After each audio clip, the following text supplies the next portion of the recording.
Hello my dear students और मेरे प्यारे साथियों। आज हम लोग टाइप्स ऑफ ऑर्गेनाइजेशन स्ट्रक्चर देखेंगे। ठीक है, इस पे ना हम लोग मेन जो है कीवर्ड सब पे फोकस करेंगे। कीवर्ड सब पे फोकस करेंगे ताकि कीवर्ड से पता चल जाए कि वो किस तरह का स्ट्रक्चर है, क्योंकि जो एग्जाम में है ना वो इस तरह का क्वेश्चन आपसे इसी तरह का क्वेश्चन आपसे वो पूछता है। ठीक है, चलिए सबसे पहले स्टार्ट करते हैं। क्या आपका सबसे पहले क्या है? आपका लाइन ऑर्गेनाइजेशन। अब लाइन ऑर्गेनाइजेशन के बारे में जो आपको जानने का जरूरत है वो ये है, सबसे पहला चीज तो यही है कि ये आपका ओल्डेस्ट और most traditional form of organization structure है। यही आपका सबसे पहला और सबसे ओल्डेस्ट और मोस्ट ट्रेडिशनल टाइप का ऑर्गेनाइजेशन कौन है? आपका लाइन ऑर्गेनाइजेशन है। पहला चीज तो ये आपको ध्यान में रखना है, एग्जाम के लिए इंपॉर्टेंट है। और ये क्या आपका based on scalar chain principle, ये मेनली आपका स्केलर चेन प्रिंसिपल के तहत चलता है। ठीक है, स्केलर चेन प्रिंसिपल क्या होता है? स्केलर चेन प्रिंसिपल आपका एक फॉर्मल कम्युनिकेशन, ये आप पढ़े होंगे नो डाउट। फॉर्मल कम्युनिकेशन यानी कि स्पेसिफिक रूल रेगुलेशन बनाया है, यानी कि या तो अपवर्ड या तो फिर डाउनवर्ड कम्युनिकेशन यहाँ पर होगा। Where authority flow from continuous vertical line, ये वर्टिकल लाइन मतलब यही है ना। देखिए ये मान लीजिए सीनियर है, सीनियर से अगर नीचे और ये आपका जूनियर है। ठीक है, अगर सीनियर जूनियर को कम्युनिकेशन देता है तो क्या कहलाता है? क्या डाउनवर्ड कम्युनिकेशन। अगर junior upward communication junior senior को भेजता है क्या कहलाता है? Upward communication. लेकिन ये दोनों क्या है? दोनों क्या एक प्रकार का आपका वर्टिकल कम्युनिकेशन है, इसलिए यहाँ पर क्या हुआ है? Vertical line from top to bottom. ठीक है, ये मत सोचेगा कि हमेशा भाई वो टॉप टू बॉटम ही आता है, ऐसा नहीं है। वो दोनों दोनों ऊपर नीचे होता है, नीचे भी जाता है वो ऊपर भी जाता है। ठीक है, जब पावर अथॉरिटी का इस्तेमाल करना होता है तो सीनियर जूनियर को तो डाउनवर्ड, और जब रिपोर्ट करना होता है जूनियर को अपना सीनियर को तो क्या होता है? वो अपवर्ड। ठीक है, अब दूसरा चीज जो तीसरा चीज जो आपको इसमें ध्यान रखना है वो क्या है? आपका ये मिलिट्री टाइप मॉडल है। मिलिट्री टाइप मॉडल बोलने का मतलब क्या है? Where command pass directly from superior to subordinate without any without any intermediate specialist और स्टाफ इंटरफेरेंस। यहाँ पर मिडिल मैन मतलब मिडिल इंटरफेरेंस करने वाला कोई नहीं होता है, इसलिए इसको क्या बोलते हैं? Direct superior subordinate relationship. Direct superior end subordinate relationship किसको बोलते हैं हम लोग? लाइन ऑर्गेनाइजेशन को। क्यों? क्योंकि भाई एक प्रकार का ये आपका मिलिट्री मॉडल है, जहाँ पर एक सीनियर है, मान लीजिए कोई जनरल है जो अपना सीधा सोल्जर को ऑर्डर दे रहा है, बीच में कोई इंटरफेयर करने वाला नहीं है, इसलिए इसको क्या इसका नाम से पुकारा जाता है? इसको लाइन ऑर्गेनाइजेशन। और जो चीज जाने जो था वो चलिए देखते हैं करके। वर्टिकल फ्लो ऑफ अथॉरिटी, जैसे आपको बताए थे कि भाई अगर जूनियर, ये छोटा बनाते हैं इसको, ये जूनियर है और ये सीनियर है, ऑलरेडी बता चुके हैं। जब जूनियर इधर सीनियर जब जूनियर कुछ बताएगा तो डाउनवर्ड कम्युनिकेशन, और जूनियर जब सीनियर कुछ रिपोर्ट करेगा तो अपवर्ड कम्युनिकेशन। और ये अल्टीमेटली दोनों क्या? दोनों एक प्रकार का वर्टिकल है, वर्टिकल फ्लो ऑफ कम्युनिकेशन है। ठीक है, unity of command, unity of command क्या होता है? Each employ receive order from only one superior. ठीक है,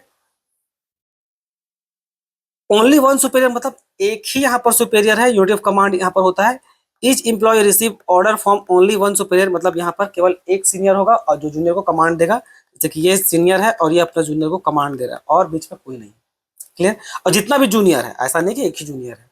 ठीक, no specialization, line manager perform all function, no separate expert और एडवाइजर एग्जिस्ट। यहाँ पर जो भी लाइन मैनेजर है, ये कंपनी में जो भी लाइन मैनेजर है वही हर चीज करेगा। ठीक है, वही हर फंक्शन का जिम्मेदारी लेगा। अब अब लाइन मैनेजर अच्छा रहा तो वेरी गुड, खराब रहा तो फिर बहुत दिक्कत। ठीक, सिंप्लिसिटी एंड क्लैरिटी, ऑब्वियस बात है। देखिए यहाँ पर कोई बीच में इंटरफेयर करने वाला है नहीं, एकदम सिंपल और क्लियर रूल रेगुलेशन है कि भाई ये रहा हम लोग का सीनियर, अब जो सीनियर जूनियर लोग को जितना भी जूनियर है सबको जो बोलेगा चुपचाप आंख बंद करके वो काम को करना होगा, कोई दूसरा ऑप्शन है नहीं। क्लियर? अब इससे इंपॉर्टेंट मेरिट क्या है? अकाउंटेबिलिटी फिक्स करना बहुत इसमें इजी पड़ता है, क्योंकि भाई सीनियर और जूनियर ही है। क्लियर चेन ऑफ अथॉरिटी, इसी कारण से डिसीजन मेकिंग एकदम क्विक होगा, क्योंकि बीच में ये सीनियर और जूनियर के बीच में कोई इंटरफेयर करने वाला है ही नहीं, तो quick decision decision taken quickly as no expert consultation is required, क्योंकि भाई बीच में कुछ है ही नहीं, नहीं नहीं किसी का रिक्वायरमेंट है, जो है सब आपका क्या है? लाइन मैनेजर जो बोल देगा सो हो गया। डिमेरिट, ओवरलोडिंग ऑफ मैनेजर, यानी कि मैनेजर के पास, अब लाइन मैनेजर के पास भी बहुत जिम्मेदारी है भाई, लेकिन one manager handles multiple function, तो ऑब्वियस है थोड़ा दिक्कत होगा कि नहीं? क्या भाई? हैवी लीडिंग टू वर्कलोड बढ़ेगा और क्या।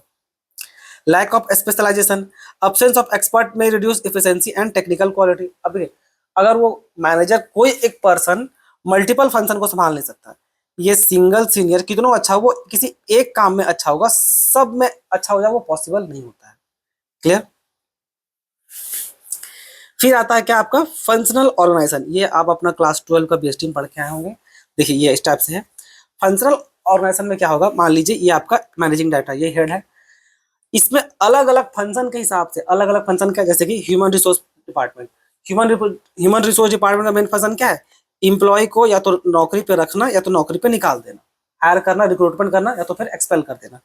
मार्केटिंग डिपार्टमेंट क्या करेगा, आपको पता है उसका फंक्शन क्या है। रिसर्च एंड डेवलपमेंट के बारे में भी आपको पता है, और परचेसिंग डिपार्टमेंट क्या करेगा वो भी आपको पता है। तो फंक्शन के हिसाब से, हर फंक्शन के हिसाब से सबके ऊपर में एक हेड बैठा हुआ है कि नहीं।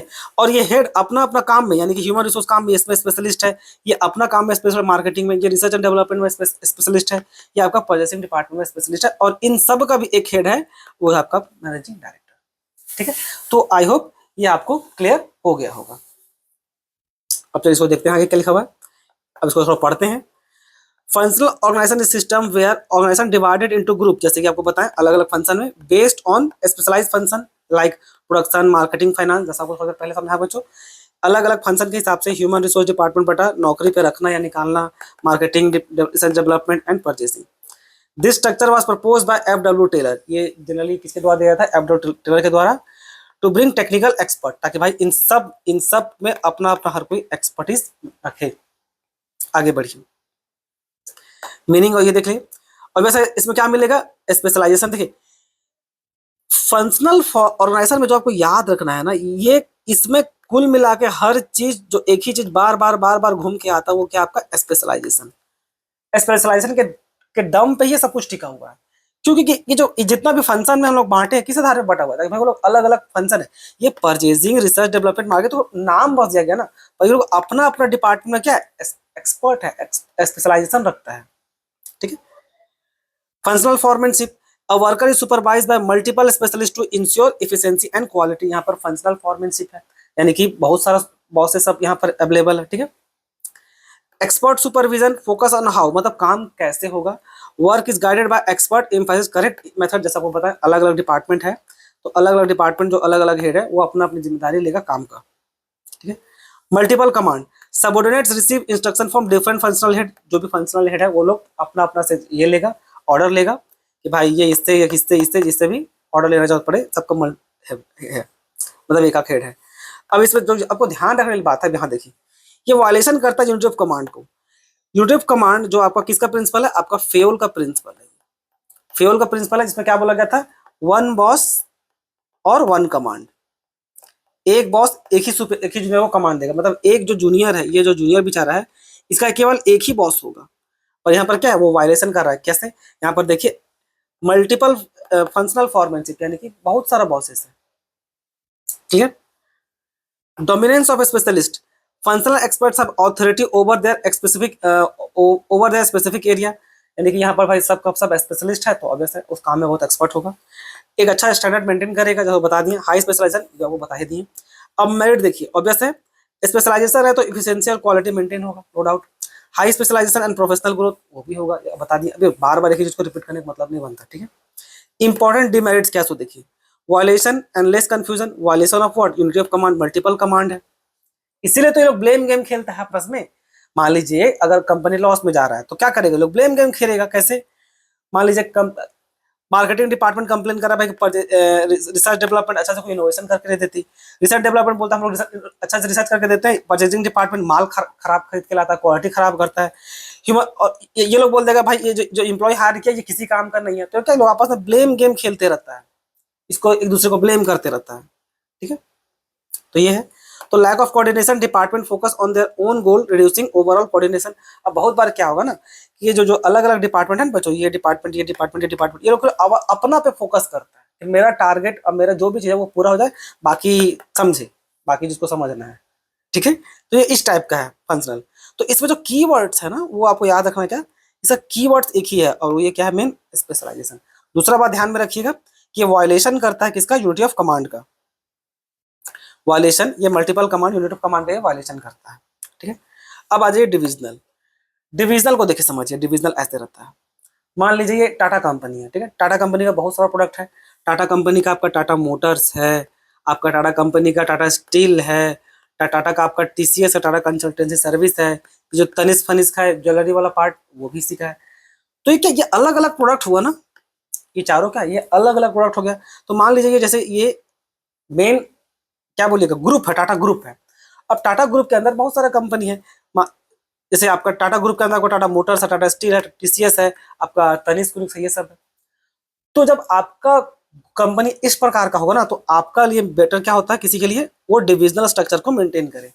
डिविजनल स्ट्रक्चर में देखिए ऐसा ही रहता है, उसमें एक मैनेजिंग डायरेक्टर रहेगा और ये रहा उसका मल्टीपल प्रोडक्ट, कॉस्मेटिक का हो गया, गारमेंट्स का हो गया, फुटवेयर हो गया, आपका स्किन केयर हो गया। अब इसके अंदर में रहेगा आपका human resource, marketing, research development और हेड। और ये जितना अलग अलग जो फंक्शन है ना, ये सारा फंक्शन इस सब में रहेगा। कॉस्मेटिक में भी आपका human resource, marketing, research development और परचेसिंग। गारमेंट्स में भी जैसा आपको बताया थोड़ा पहले, फुटवेयर में भी ये चारों रहेगा, स्किन केयर में भी ये चारों रहेगा। तो इस तरह से है। इससे फायदा क्या होता है सर, ये तो बहुत डुप्लीकेशन ऑफ वर्क लग रहा होगा ना आपको। सर एक अलग अलग डिपार्टमेंट, ये फायदा ये है कि ब्लेम गेम नहीं खिला सकता। मान लीजिए जैसे टाटा मोटर जब आपका लॉस में जा रही थी, तो पूरा ब्लेम इसी के फेंका गया, भाई सिर्फ तुम्हारा गलती है, कि भाई तुम्हारा पूरा डिपार्टमेंट है पूरा, ये अपने आप में क्या, ये अपने आप में तुम एक अपने आप में एक मिनी कंपनी हो।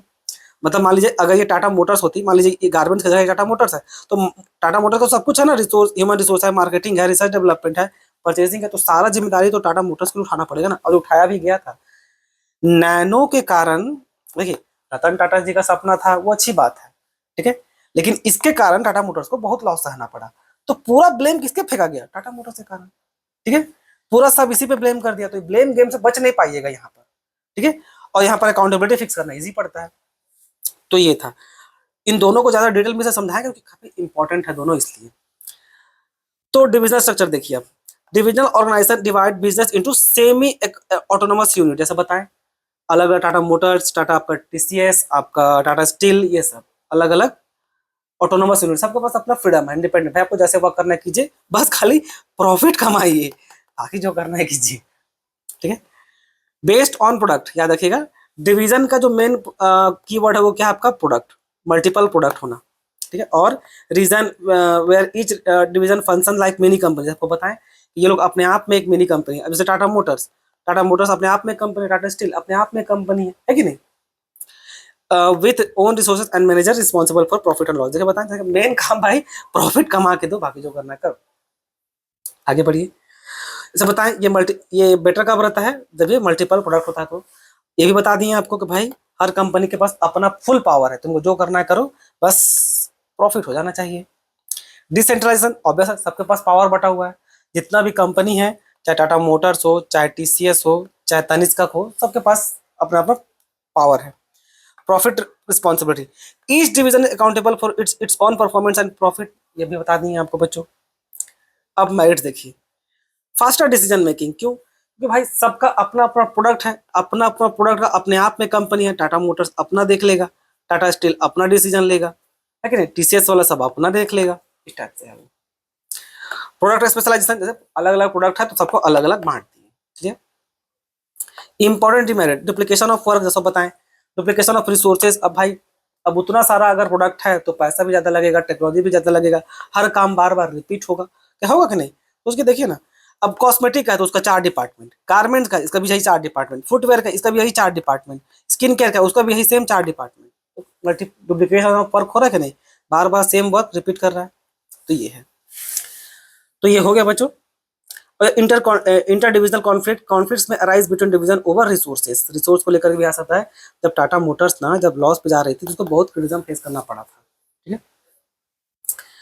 अब देखिए hybrid organizational structure, hybrid organizational structure में ज्यादा कुछ नहीं समझाएंगे, बस इतना समझिए कि ये हाइब्रिड बोलने का मतलब क्या, ये कॉम्बिनेशन है किसका किसका, फंक्शनल का और डिविजनल का। तो इसमें जितना कुछ है, इसमें जो कुछ भी है, फंक्शनल का कुछ क्वालिटी और डिविजनल का कुछ क्वालिटी है, बस। तो इसमें हम इतना ही बताएंगे और कुछ नहीं, क्योंकि इसमें बताएंगे और हर कुछ नहीं है। जो भी कुछ आएगा या तो इसका क्वालिटी रहेगा या तो फिर डिविजनल का क्वालिटी रहेगा, दोनों का, क्योंकि हाइब्रिड है तो दोनों को बस ये मिला के बना होगा। तो कुछ क्वालिटी फंक्शनल का, कुछ क्वालिटी डिविजनल का पढ़ना है। तो यहीं पर वही लिखा हुआ combination of combination model, mix of functional and divisional structure. तो वही चीज बच्चों, अब दोबारा वही सब चीज बताना पड़ेगा इसमें, तो इसलिए इसको खाली हम अब आगे बढ़ा रहे हैं, ठीक है। इसमें और कुछ बताने को है नहीं। अब आ जाइए इधर, लाइन एंड स्टाफ ऑर्गेनाइजेशन।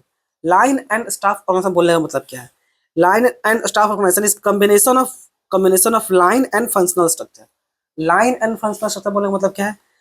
देखिए, लाइन जो होता है, लाइन अथॉरिटी मेक डिसीजन, जो लाइन अथॉरिटी है वो डिसीजन लेने काम करती है, और स्टाफ जो स्टाफ अथॉरिटी है ना, जो स्टाफ स्पेशलिस्ट है, वो एक्सपर्ट एडवाइस देने का काम करते हैं, सिर्फ एडवाइस देने का काम करते हैं। इस बात को जरा सा ध्यान में रखिएगा, ठीक है। तो जब दोनों को मिलाते हैं, लाइन को और स्टाफ को, तब जाकर आपका क्या बनता है? Line and staff organization. Main line organization decision लेने का काम करती है, और जो स्टाफ स्पेशलिस्ट है वो लोग एक्सपर्ट एडवाइस देने का खाली काम करता है, डिसीजन लेने का नहीं, एडवाइस देने का काम करता है। इसको जरा ध्यान में रखिएगा। Line authority responsible for decision making and execution, जैसे आपको बताएं। स्टाफ अथॉरिटी यानी कि एडवाइजर लोग, expert provide guidance but can not give order, जैसे वो बताएं। डिसीजन लेने के लिए ऑर्डर देना पड़ेगा ना, तो ऑर्डर लेने का पावर इन लोग के पास नहीं है, सिर्फ एडवाइस देने का काम है, ठीक है। Separation of planning and doing, staff handle planning और लाइन एग्जीक्यूट वर्क, ठीक है। दोनों में पावर को सेपरेट कर दिया गया है। जो स्टाफ है वो केवल प्लानिंग को बताओ ना, बस गाइड कर रहा है, तो प्लानिंग कर रहे हैं, गाइडेंस कर रहे हैं, मतलब व्हाट, प्लानिंग कर रहे हैं, तभी ना गाइड कर पाइएगा। और लाइन जो क्या, उस काम को, जो लाइन अथॉरिटी है, स्टाफ अथॉरिटी है, ये लाइन अथॉरिटी क्या करेगी? उसको एग्जीक्यूट करने का काम करेगी, क्योंकि ऑर्डर देने का पावर तो इसी के पास है ना, इसलिए। Clear chain of command, final authority remains as the line manager, जो लाइन मैनेजर रहेगा, फाइनल अथॉरिटी उसी के पास रहेगा। तो भाई एडवाइस दे रहा है, ठीक है, एडवाइस दे रहा है लाइन मैनेजर को। अब उसको पसंद नहीं आया तो रिजेक्ट, पसंद आया तो ठीक है, बस वो काम लेकर एडवाइस देना, लेकिन मेन फाइनल पावर किसके पास है? लाइन मैनेजर के पास। क्लियर। मेरिट्स, बेटर डिसीजन, क्योंकि देखिए इसमें कमांड के पावर, एक पावर दिया हुआ है, और प्लस एडवाइस का भी दिया हुआ है, तो क्या हुआ? Expert advice leads to more accurate and scientific decision, तो भाई थोड़ा सा अच्छा डिसीजन, मतलब बेटर डिसीजन बन के आता है। Line manager no doubt power hold करता है, पर इसको भी थोड़ा सा दबाव में रहना पड़ता होगा, थोड़ा सा ज्यादा नहीं, कि भाई कि हाँ ये काम कीजिएगा तो अच्छा होगा। लेकिन अगर काम अच्छा रहा तो वाह भाई, सब पूरा लाइन मैनेजर पूरा क्रेडिट खा जाएगा। अगर काम खराब हो गया तो तब तो फिर लाइन जो स्टाफ अथॉरिटी तो सुना देगा ना, कुछ सुनता ही नहीं है बोल करके, तो इस टाइप से है। रिलीफ टू लाइन मैनेजर, क्यों रिलीफ? इसलिए कि भाई उसको अब केवल अपना काम को एग्जीक्यूट करने में फोकस करना पड़ेगा, एडवाइस के लिए नहीं। तो line executive are free from technical details and focus on core work, जो कोर वर्क उसी फोकस करेगा। सबको बताएं important demerits, conflict potential, sorry, line और स्टाफ कॉन्फ्लिक्ट। अब ऐसा कॉन्फ्लिक्ट होना, देखिए हम लोग जो पढ़ाते हैं ये क्या है बच्चों, ये तो ओरली है ना। रियल लाइफ में अगर ये लोग दोनों अगर कोऑपरेट नहीं करेगा तो कॉन्फ्लिक्ट तो पॉसिबल है, लाइन मैनेजर और स्टाफ एक्सपर्ट के बीच कॉन्फ्लिक्ट होगा ही। लाइन मैनेजर बोल रहा है भाई क्या हमको जो ठीक लग रहा है हम करेंगे, स्टाफ वाला सब एडवाइस दे रही है मत करो हम लोग गड्ढा में गिरेंगे, तो ये दोनों आपस में लड़ मर रहा है कि नहीं? ये दोनों के बीच में फाइट चल रहा है, रिशुम रिशुम टाइप से, है कि नहीं? अब यह देखिए confusion of roles, employee may get confuse about whose instruction to follow. अब मान लीजिए इंप्लॉय को भाई यहाँ पर दो है, एक स्टाफ वाला भी है और मेन एक लाइन वाला भी है। नो डाउट ये केवल एडवाइस दे रहा है और मेन कमांड ही दे रहा है, पर फिर भी एक इंप्लॉय को भाई कंफ्यूजन होता है, क्योंकि दोनों सीनियर है ना, उसको समझ में नहीं आएगा, ठीक है। तो इस तरह की दिक्कत है। मैट्रिक्स ऑर्गेनाइजेशन, मैट्रिक्स ऑर्गेनाइजेशन क्या बोला? देखिए matrix organization is a modern structure combining functional and project structure. Functional और प्रोजेक्ट स्ट्रक्चर को जोड़ दीजिएगा तो आपको ये मिलेगा। अब फंक्शनल क्या होता है पढ़ के आए हैं, और प्रोजेक्ट आपका नीचे है। प्रोजेक्ट कहाँ गया? ये रहा प्रोजेक्ट ऑर्गेनाइजेशन। तो इसलिए चलिए पहले इसी को समझ लेते हैं, तो पहले प्रोजेक्ट को ही समझते हैं ताकि आपको समझ में आए। प्रोजेक्ट ऑर्गेनाइजेशन क्या होता है, पहले इसी को समझ लीजिए। Project organization is temporary structure, ये क्या आपका टेम्पररी होता है, permanent temporary structure create to achieve specific objective within a fix time and budget after which it is dissolve. क्या समझ में आया? कि पहला समझ में ये आया भाई कि प्रोजेक्ट ऑर्गेनाइजेशन जो होता है ये टेम्पररी पीरियड के लिए बनाया गया है, एक बार काम खत्म तो ये प्रोजेक्ट भी खत्म, उसका नाम ही है प्रोजेक्ट ऑर्गेनाइजेशन। तो प्रोजेक्ट ऑर्गेनाइजेशन बोलने का मतलब भाई कि काम खत्म कहानी खत्म, ठीक है। तो इसलिए क्या बोलते हैं इसको टेम्पररी ऑर्गेनाइजेशन, इसको बनाया था क्यों? स्पेसिफिक ऑब्जेक्टिव को अचीव करने के लिए। अगर आपका बोलचाल भाषा में सुधार दें, तो अगर आप स्टूडेंट होंगे तो जो आप सरस्वती पूजा कराते हैं, सरस्वती पूजा जो हम लोग करते हैं, लिखा नहीं रहा है, सरस्वती पूजा जो करते हैं वो क्या है? सरस्वती पूजा में हम लोग एक छोटा सा ग्रुप बनाते हैं कि नहीं? उसमें सब कुछ अपना काम बांट लेते हैं, और काम बांटने के बाद एक बार सरस्वती पूजा खत्म हो जाता है तो उसको डिसबैंड कर देते हैं, खत्म है तो हटा देते हैं। तो एक प्रोजेक्ट ऑर्गेनाइजेशन कंपनी के हिसाब से वैसे ही है, कोई प्रोजेक्ट मिला उसके लिए टीम बनाया गया, टेम्पररी काम खत्म, और प्रोजेक्ट वो टीम भी, जो टीम जो बनाया गया था टीम भी खत्म, समझ में आया? तो ये है। अब देखिए ये मेनली किस लिए बना रहता है भाई, task oriented structure in built around specific project, बस उसी के लिए। टेम्पररी इन नेचर, ऑब्वियसली ये टेम्पररी नेचर का है, टेम्पररी नेचर का है।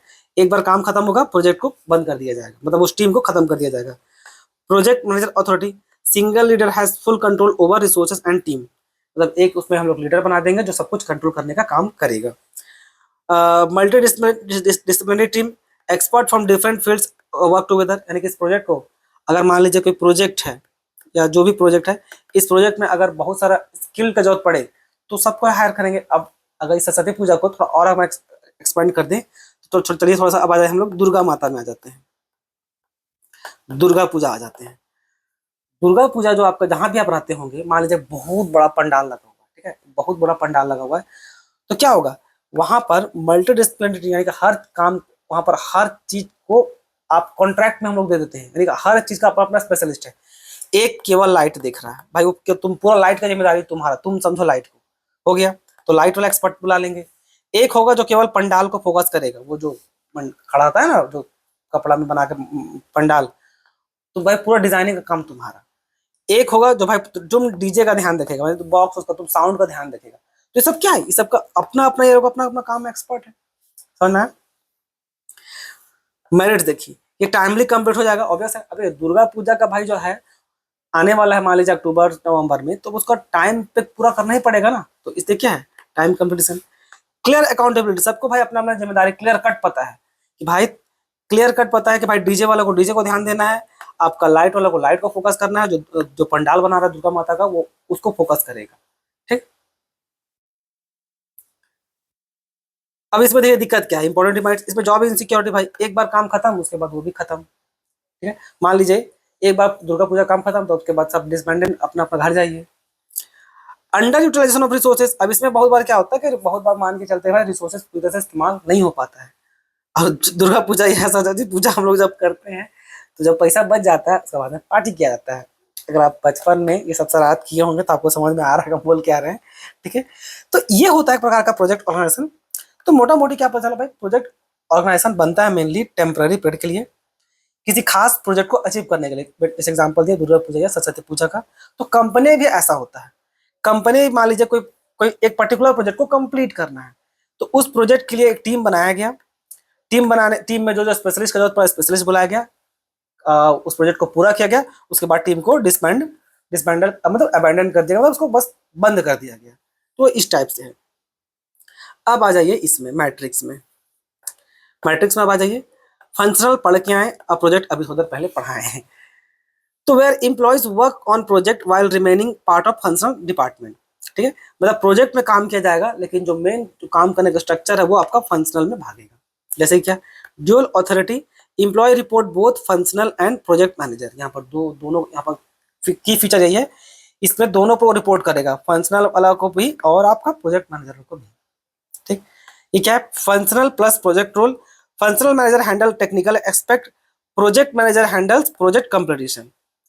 जो फंक्शनल वाला पार्ट है वो जो फंक्शनल मैनेजर है वो जो अलग अलग फंक्शनल जो एक्सपर्ट वाला काम है वो देख लेगा, टेक्निकल एक्सपर्ट वाला काम देख लेगा, और प्रोजेक्ट मैनेजर ये फोकस करेगा भाई कि काम पूरा हो, प्रोजेक्ट पूरा हो। ये रिसोर्स शेयरिंग, दोनों रिसोर्स को शेयर करेगा। Flexible and dynamic team, teams are temporary and change as per project need, जैसे जैसे टीम जैसा जैसा अगर होगा उसी के हिसाब से वो चेंज होते चलेगा, ठीक है।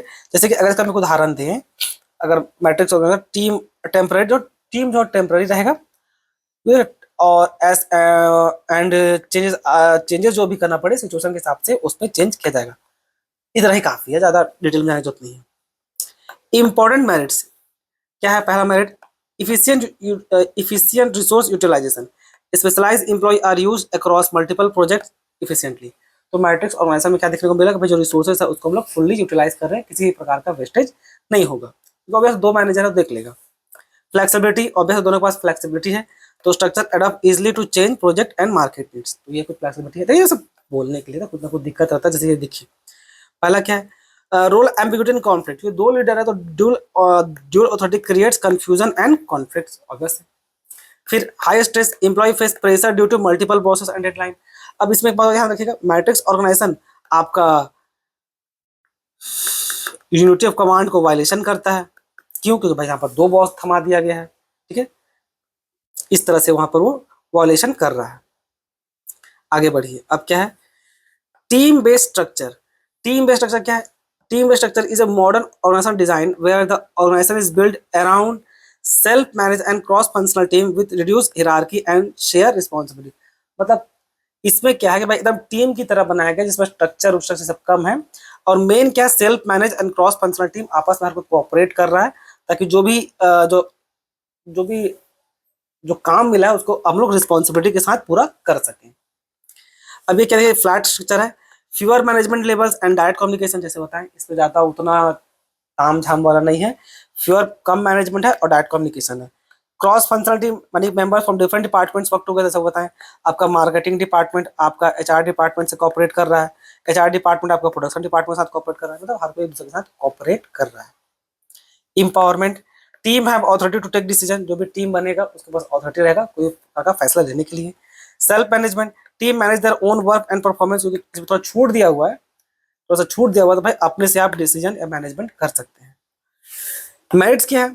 बेटर सॉल्वर प्रॉब्लम सॉल्विंग, क्योंकि भाई टीम बना है तो ऑब्वियस है उसमें हम लोग जो भी पर्सन रखे होंगे तो अपना अपना अच्छा ही होगा, तो बेटर प्रॉब्लम सॉल्विंग।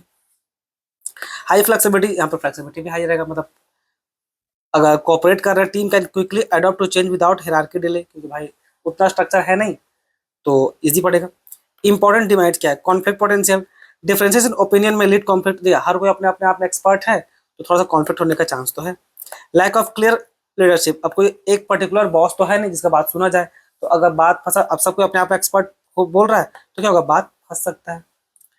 देखिए मेरिट्स डिमेरिट्स उतना नहीं, की फीचर सबको ज्यादा ध्यान में रखिएगा, और मेरिट डिमेरिट में जो है सो तो हम बता ही दे रहे हैं, ऐसा नहीं है। अब आ जाइए नेटवर्क ऑर्गेनाइजेशन स्ट्रक्चर में। देखिए इसमें आपको जो ध्यान देना है ना वो ये है कि ये आपका मॉडर्न एंड फ्लेक्सिबल डिजाइन ये उतना इंपॉर्टेंट नहीं है, where small core organization outsource major function to external partner and operate through network of relationship, ये इंपॉर्टेंट है। ये क्या बोला एक बार फिर से पढ़िए, फिर से अगर हम लोग पढ़ेंगे, देखिए एक प्रकार का मॉडर्न फ्लेक्सिबल डिजाइन है where small core organization outsource major function, यानी कि जो जो मेन आउट फंक्शन है ना उसको हम लोग आउटसोर्स कर ले रहे हैं। आउटसोर्स का मतलब आई होप आपको पता हो, आउटसोर्स का मतलब समझिए जिस काम में कंपनी अच्छा नहीं थी, मान लीजिए ये ABC कंपनी है और ये XYZ कंपनी है, तो ABC कंपनी जिस काम में अच्छा नहीं था वो काम ये लोग XYZ से ले लिया, क्योंकि XYZ उसी काम में एक्सपर्ट है। मान लीजिए जैसे कि टाटा मोटर्स गाड़ी बनाती है, टाटा मोटर्स बाइक तो नहीं बनाती है, हीरो होंडा बाइक बनाती है, तो मान लीजिए अब हीरो होंडा तो अलग भी हो गया, तो मान लीजिए होंडा कंपनी बाइक बनाती है, तो क्या वो टायर खुद बनाती है? नहीं, टायर वो किसे खरीदती है? वो C8 का टायर लगाती है, चाहे आपका MRF का टायर लगाती है, तो क्यों? कि भाई ये लोग उस काम में एक्सपर्ट है, तो इसको क्या कहते हैं, उसको आउटसोर्स कर लिए, इसको क्या बोलते हैं, आउटसोर्सिंग। तो यहाँ पर क्या हो रहा है, यहाँ पर यही हो रहा है आपका, यहाँ पर क्या हो रहा है अगर देखिएगा तो network organization structure is a modern and flexible design where a small core organization outsource major function, यानी कि जो मेन बड़ा बड़ा जो फंक्शन सब है उसको हम लोग क्या कर लेते हैं, इसमें आउटसोर्स कर लेते हैं, ठीक है, ठेका ले लेते हैं। जैसे कि कोर, अब इसे आगे देखिए, core competition focus, organization focus only on its key activities, ताकि वो अपना मेन काम में ध्यान दे पाए। अगर देखिएगा ना एप्पल कंपनी, एप्पल कॉरपोरेशन जो है ये केवल मार्केटिंग में फोकस करती है, पूरा मार्केटिंग में फोकस करती है, ना खुद से बनाती है ना खुद से कुछ नहीं, ये प्योर फोकस करती है अपना मार्केटिंग में, बाकी सब कुछ ये आउटसोर्स कर लेती है, बनाने का काम किसी और को, उसका संबल करने का और को, सब कुछ दूसरा, ये केवल मार्केटिंग पे अपना फोकस करती है जी जान लगा करके, ठीक है।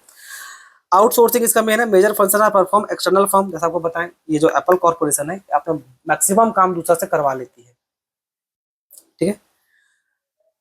Hub and spoke model, central firms coordinate with multiple partners, यानी कि जो भी है, जैसे कि ये एप्पल कंपनी का एग्जांपल लीजिए, तो जो मेन है, जो मेन हब है, जो मेन हब है यानी जो मेन सेंट्रल फर्म है, वो बाकी मल्टीपल जो भी पार्टनर है जिसको वो काम दी है या और भी जो पार्टनर है सबके साथ बढ़िया से कोऑपरेट करती है, ठीक है।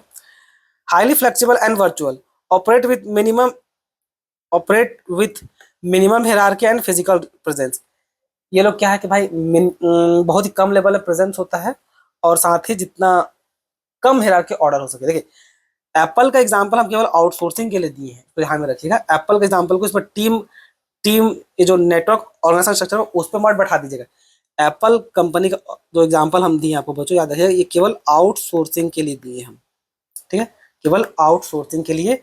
ये इस नेटवर्क में वो फिट नहीं बैठता है, क्योंकि ये यहाँ पर ना फिजिकल प्रेजेंस बहुत ही कम होता है, ठीक है, फिजिकल प्रेजेंस कम होता है। अब इंपॉर्टेंट मेरिट देखिए, cost efficiency, reduce over cost by outsourcing function, क्या मैक्सिमम हम लोग आउटसोर्स कर लिए। एक्सेस टू एक्सपर्ट, अब क्योंकि भाई आउटसोर्स कर रहे हैं तो आउटसोर्स वाला अपना काम में बहुत एक्सपर्ट है। जैसे बताएं, अगर टायर टायर हम लोग एमआरएफ से लेते हैं तो उसमें वो बहुत एक्सपर्ट है, सीएट वाला भी अपना बहुत एक्सपर्ट है।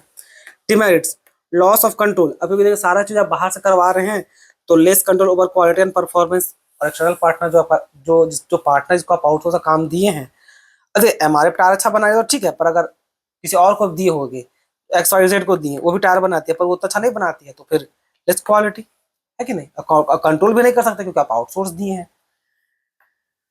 High dependency risk, over reliance on partner can disturb operation. अब देखिए है क्या कि भाई सब कुछ दूसरे से करवा रहे हैं तो भाई डिपेंडेंसी ज्यादा बढ़ा हुआ है, ठीक है, तो उसको अच्छा से बहुत भयंकर तरीके से मैनेज कीजिएगा, तभी है, तो बाद में बहुत दिक्कत हो जाएगा।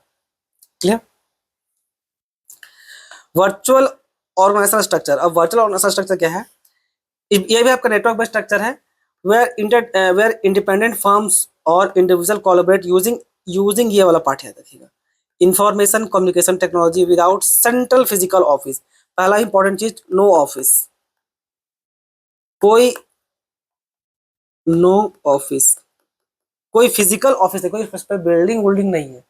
मेन जितना भी काम हो रहा है कहाँ से हो रहा है, इंफॉर्मेशन कम्युनिकेशन टेक्नोलॉजी यानी कि आईसीटी से, ठीक है। इसलिए इसका दूसरा नाम क्या है, बाउंड्रीलेस ऑर्गेनाइजेशन। दूसरा नाम क्या है, boundaryless organization, exist more digitally and then physically, ये डिजिटली प्रेजेंट है, आपका फिजिकली नहीं है। Outsourcing and collaboration, work is done through external partner, ये सभी जो काम है बाहर से हम लोग लेते हैं, ठीक है। टेक्नोलॉजी डिपेंडेंस, क्योंकि भाई कंप्लीटली डिजिटली है तो टेक्नोलॉजी का जरूरत तो पड़ेगा। फ्लेक्सिबल एंड डायनामिक, तो अब भाई बहुत सारा पार्टनर्स है तो पार्टनर्स कैन बी एडेड और रिमूव, तो फ्लेक्सिबिलिटी चाहिए।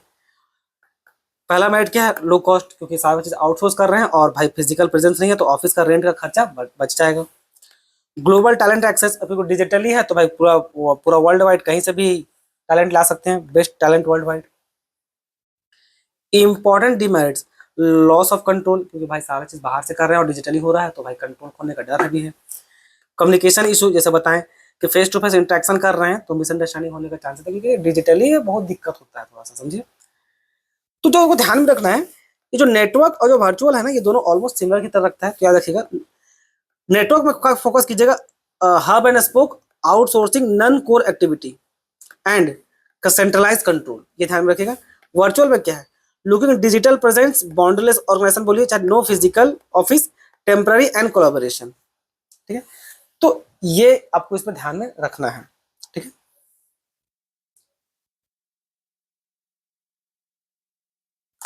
इन्वर्टेड पिरामिड ऑर्गेनाइजेशन, ये लास्ट है। Focus shift from top management to customer frontline employees, इसमें क्या होता है, इन्वर्टेड पिरामिड में, इन्वर्टेड पिरामिड, पिरामिड देखिए इसका इन्वर्टेड पिरामिड तो ऐसे रहेगा, ये इन्वर्टेड पिरामिड बोलने का मतलब है कि कस्टमर को ज्यादा फ्रंट लाइन में रखा जाता है। जैसे कि देखिए ये देखिए इन्वर्टेड पिरामिड, सबसे पहले क्या है, कस्टमर, उसके बाद एम्प्लॉय, लास्ट में मैनेजर, मतलब उल्टा है, ये ज्यादा प्रेफरेंस दिया हम लोग कस्टमर को, उसके बाद एम्प्लॉय को, फिर मैनेजर को। तो यहाँ पर लिखा हुआ है top management act as a supporter और फैसिलेटर और common in service organization. Mainly कहाँ देखने को मिलेगा आपको, अगर किसी प्रकार सर्विस इंडस्ट्री है तो उसमें ज्यादा देखने को मिलेगा। सर्विस इंडस्ट्री जैसे क्या, आपका बैंकिंग हो गया, आपका इंश्योरेंस हो गया, ये सभी सब क्या आपका सर्विस इंडस्ट्री है। तो ये सब था बच्चों, ठीक है, ये सब था। तो आई होप आपको लाइन स्ट्रक्चर, सॉरी मतलब टाइप्स ऑफ स्ट्रक्चर अच्छा समझ में आ गया होगा। इसमें इतना ही, धन्यवाद।